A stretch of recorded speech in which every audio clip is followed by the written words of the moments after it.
tak tahu siapa. Kalau tak tahu, maka tak kenal. Kalau tak kenal, maka tak cinta.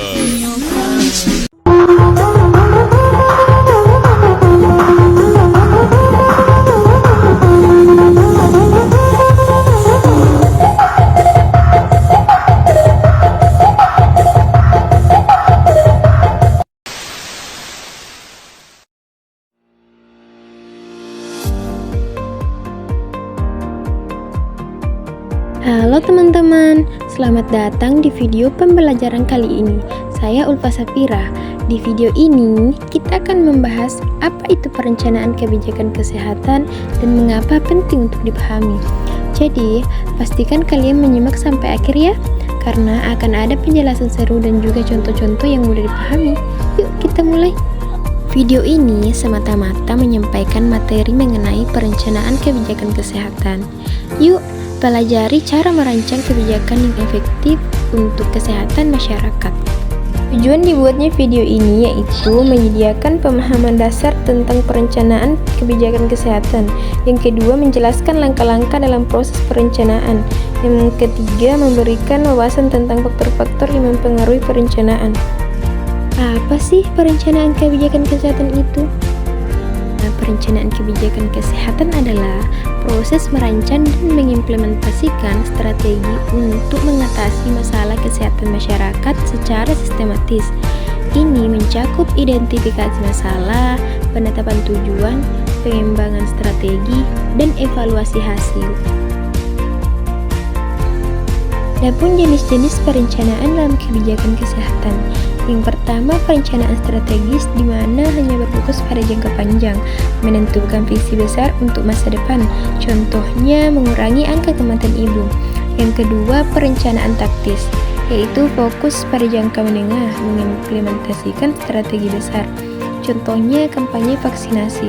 Yang ketiga, perencanaan operasional, yang berfokus pada jangka pendek, kegiatan sehari-hari, contohnya distribusi vaksin. Yang keempat, perencanaan kontingensi untuk situasi darurat, contohnya penanganan wabah penyakit. Dan yang kelima, perencanaan partisipatif yang melibatkan masyarakat, contohnya konsultasi publik, pembangunan fasilitas kesehatan. Nah, ada pun unsur-unsur perencanaan kebijakan kesehatan. Yang pertama, identifikasi masalah, yaitu menentukan masalah kesehatan yang perlu diatasi, misalnya tingginya angka penyakit menular. Yang kedua, pengumpulan data, yaitu mengumpulkan informasi dan data statistik terkait kesehatan masyarakat. Ketiga, penetapan tujuan, yaitu menentukan hasil yang ingin dicapai seperti menurunkan angka kematian atau meningkatkan cakupan imunisasi. Yang keempat, pengembangan strategi, membuat rencana aksi untuk mencapai tujuan seperti kampanye kesehatan atau peningkatan fasilitas. Yang kelima, implementasi, yaitu melaksanakan kebijakan dengan melibatkan tenaga medis, pemerintah, dan masyarakat.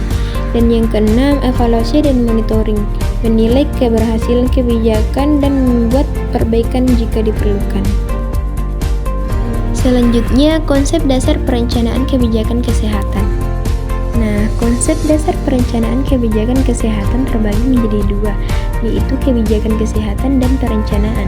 Kebijakan kesehatan adalah serangkaian keputusan dan tindakan yang diambil untuk mempromosikan kesehatan, mencegah penyakit, dan menyediakan layanan kesehatan yang berkualitas. Ini bisa berupa undang-undang, peraturan, atau pedoman. Yang kedua, perencanaan adalah proses menentukan langkah-langkah yang perlu diambil untuk mencapai tujuan tertentu. Dalam konteks kesehatan, ini melibatkan penetapan tujuan, strategi, dan alokasi sumber daya untuk mengatasi masalah kesehatan. Selanjutnya, langkah-langkah perencanaan kebijakan kesehatan. Yang pertama, identifikasi masalah kesehatan, yaitu mencari tahu masalah utama yang dihadapi masyarakat, misalnya tingginya kasus demam berdarah atau kurangnya fasilitas kesehatan. Langkah kedua, pengumpulan data, yaitu mengumpulkan informasi dari rumah sakit, survei, dan laporan kesehatan untuk mengetahui seberapa besar masalah tersebut. Langkah yang ketiga, analisis situasi, yaitu memahami penyebab masalah, apakah terkait lingkungan, perilaku masyarakat atau kurangnya layanan kesehatan. Yang keempat, menetapkan tujuan. Contoh tujuan: mengurangi angka kematian ibu melahirkan, meningkatkan cakupan imunisasi, atau menyediakan akses air bersih. Langkah yang kelima, merancang strategi, membuat rencana aksi seperti edukasi kesehatan, pembangunan klinik, atau kampanye vaksinasi. Yang keenam, langkah yang keenam, implementasi, yaitu melaksanakan kebijakan dengan melibatkan tenaga kesehatan, pemerintah, dan masyarakat. Dan langkah yang terakhir, yaitu langkah ketujuh, evaluasi, yaitu mengukur apakah kebijakan berhasil, misalnya apakah angka penyakit menurun atau apakah fasilitas kesehatan meningkat.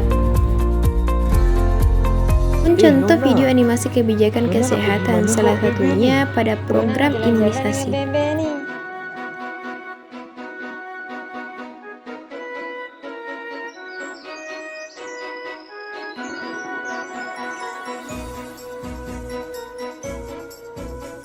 Imunisasi itu apa? Kamu tidak tahu ke tentang imunisasi?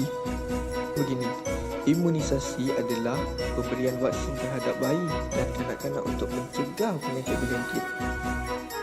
Vaksin adalah bakteria yang mati atau yang telah dilemahkan. Ianya dipanggil antigen. Antigen tidak boleh memudaratkan badan.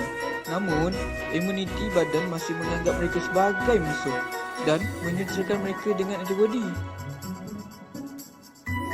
Dengan cara ini, imuniti badan dapat mengenali dan mengingati karakteristik antigen.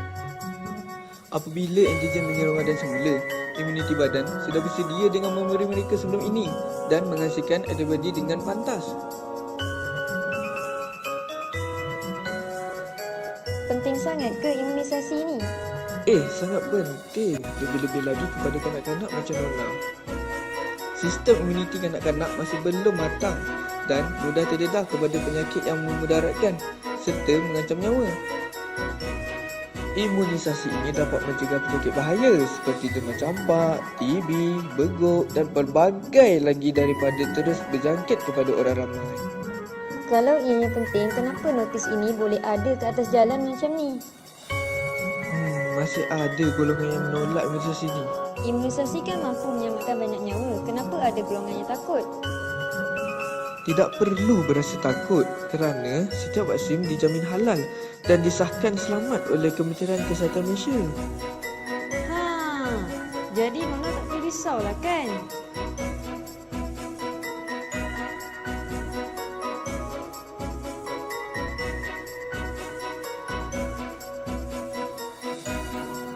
Nona harap orang ramai akan lebih prihatin betapa pentingnya imunisasi ini.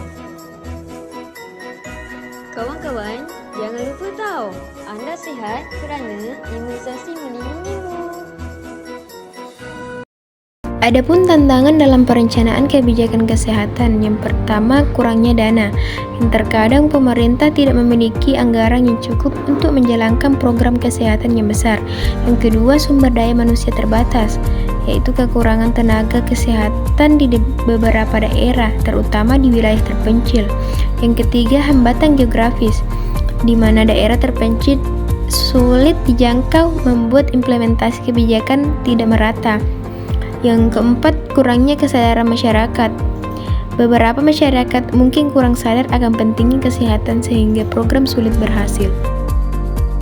Perencanaan kebijakan kesehatan memiliki manfaat yang sangat penting. Yang pertama, ia meningkatkan efektivitas program kesehatan dengan memastikan bahwa setiap langkah dirancang untuk mencapai tujuan yang jelas dan terukur. Kedua, perencanaan membantu pengelolaan sumber daya, memastikan bahwa dana, tenaga, dan fasilitas digunakan secara optimal dan efisien. Selain itu, perencanaan mengurangi risiko dengan mengantisipasi masalah kesehatan yang mungkin muncul, sehingga dapat diatasi lebih awal. Ia juga mendorong partisipasi masyarakat yang membuat kebijakan lebih relevan dan diterima karena melibatkan pandangan dan kebutuhan masyarakat terakhir.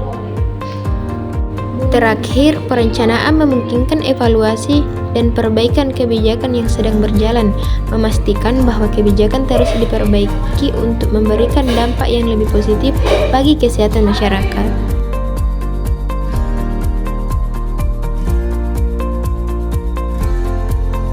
Terima kasih teman-teman.